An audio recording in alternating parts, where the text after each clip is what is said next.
This month's Mythic banner is upon us amid the Golden Week festivities. If you have orbs still, then you can get some legendaries and mythics with a starting 8% focus rate. Today we'll be discussing the 12 heroes on the banner, including our new Mythic hero. Mythic Medeus makes his fate debut as a colorless infantry dragon, and more importantly for some, Medeus is only the second Dark Mythic since the extra team slot was added. Not that note is bad by any means, but Medeus can shake things up if you don't want to strategize around Pathfinder.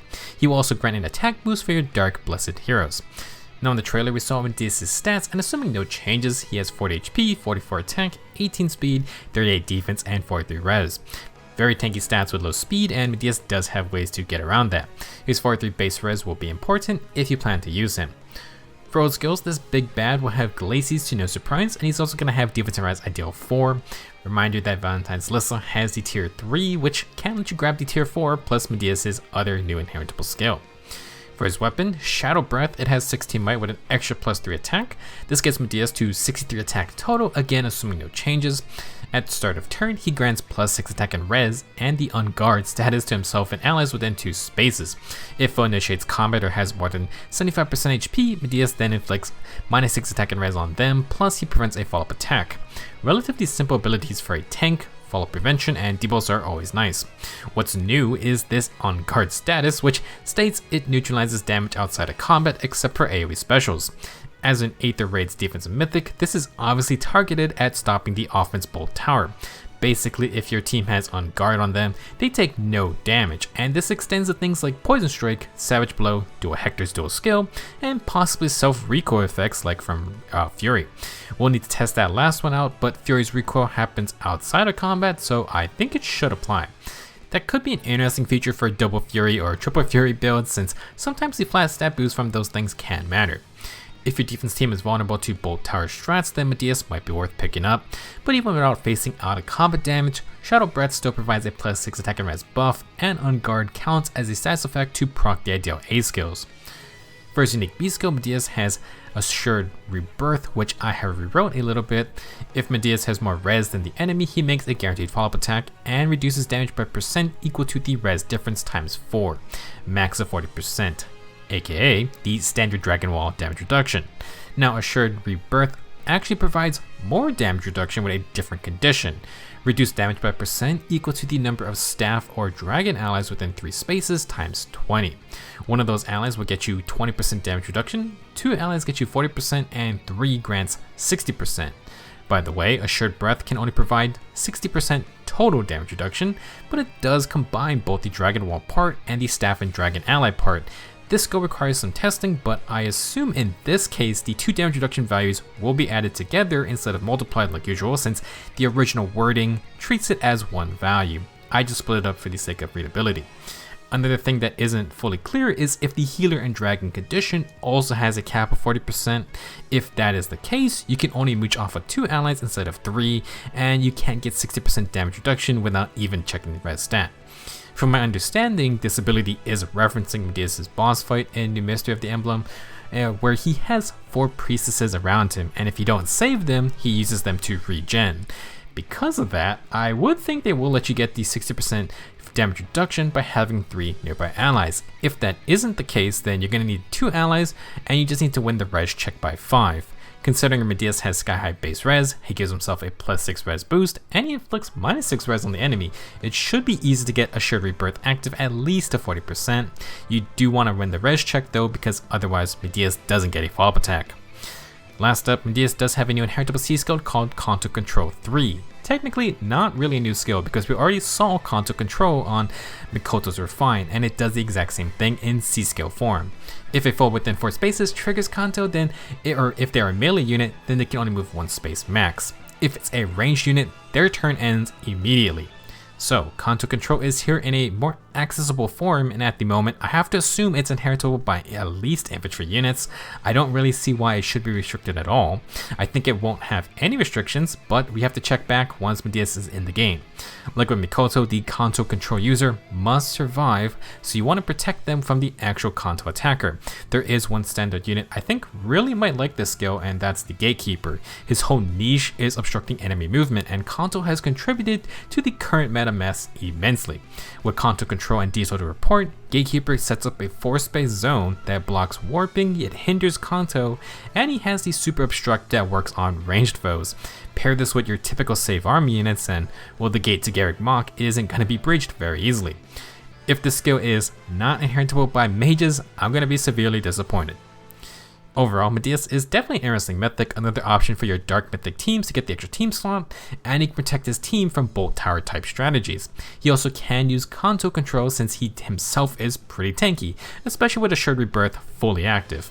Even if a foe neutralizes his damage reduction, you still need to chew through a lot of bulk, including Divatar's Ideal 4, and Medeus has very high attack with free follow-up attacks if you do not beat his res stat.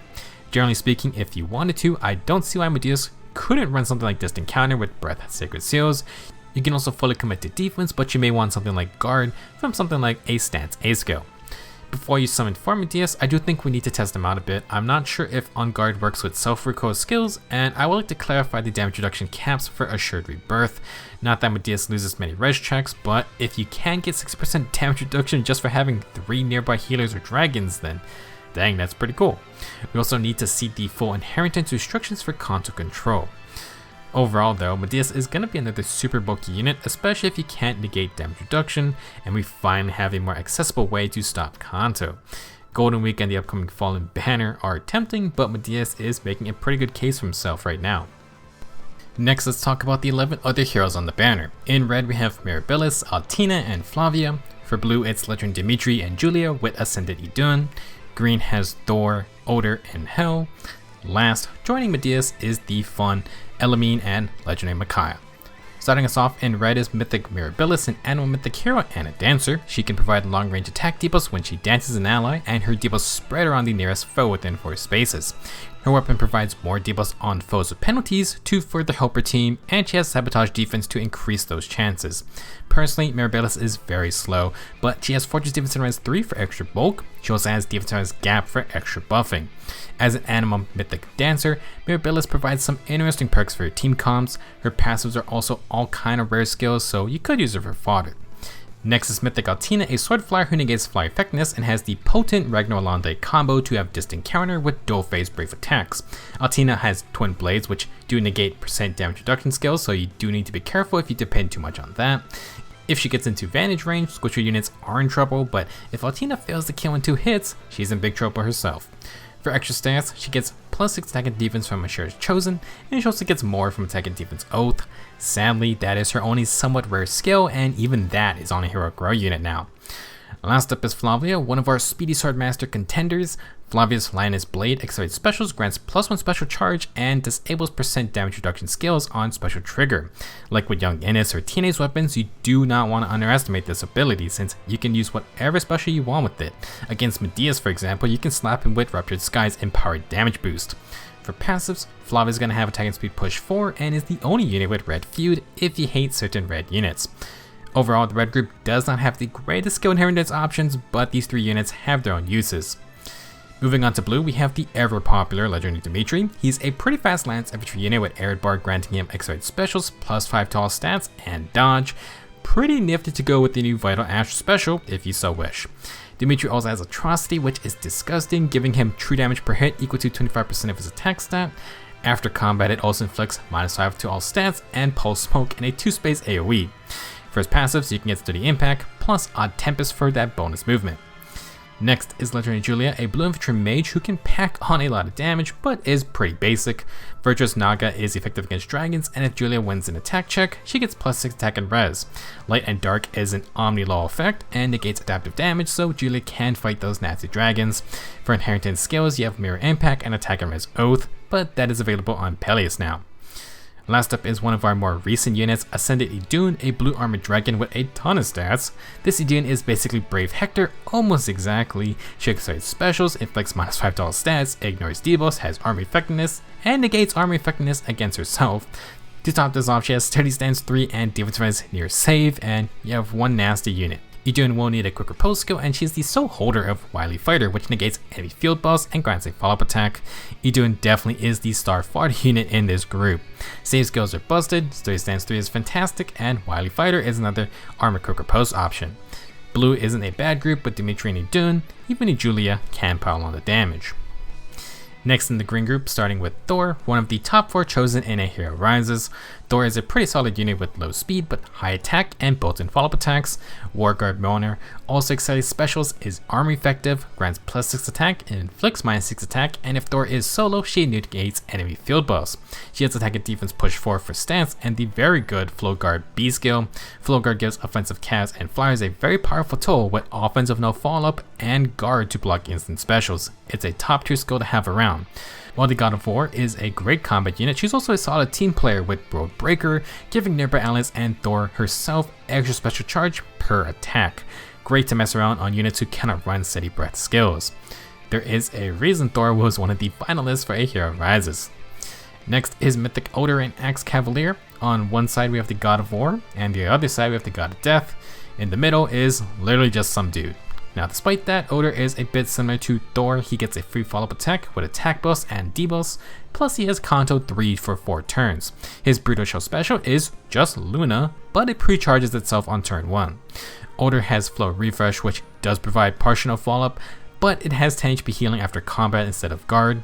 Personally, I value Flow Guard way more since 10 HP after combat doesn't matter if you die to an instant bonfire counterattack. For his other skills, Odor brings Attack and Defense Menace and the tier 4 green Dual Cavalry A skill. Not the most mythical character, but he does have solid skill fodder. Last up we have Hell, an Axe Flyer with some decent speed. Hell's Reaper accelerates specials, nullifies fly effectiveness, and its main trait is to proc Miracle against any foe not a major healer. Also, Hell targets the red stat of those enemies. To further stall death, she has Guard Bearing for damage reduction, and Inevitable Death is just a range C skill for all 4 stats. Last up, Hell has Distant Counter to fight back against ranged threats. You can get DC and Guard Bearing at the same time. In general, the green group is amazing for skills, great selection no matter who you get. Last up is COLORLESS, and we talked about Medeus already. Again, with Valentine's Lissa, you can get Defensors at deal 4 and Canto Control 3 all in one go. It might be a great choice for someone like Gatekeeper, although he might want a dual stance instead. Even if you don't want Medeus, with how prevalent Canto has become, I think it's worth holding on to Canto Control at the very least.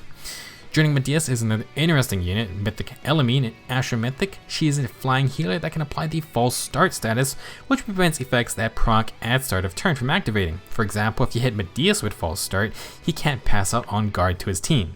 This can apply to things like Hardy Fighter's turn 1 pre-charge, and that goes for Titan's Pulse, Infantry Pulse, and Quicken Pulse as well. Elamine can also stop Harmonic Capture's boss from activating, and many more powerful effects. On top of this, Holy Ground provides a 30% damage reduction AoE for allies, and it gives them +4 defense and res for good measure. Elamine has Nudge Plus, which is the healer's shove skill, and for personal combat his attack and res push 4, and attack and speed 4 trace. Her staff at the Saint does come with Dazzling Staff built in, but you're gonna have to sacrifice 4 trace if you want Wrathful Staff's damage. Last up is Legendary Micaiah, a flying colorless mage who definitely follows her own Micaiah archetype.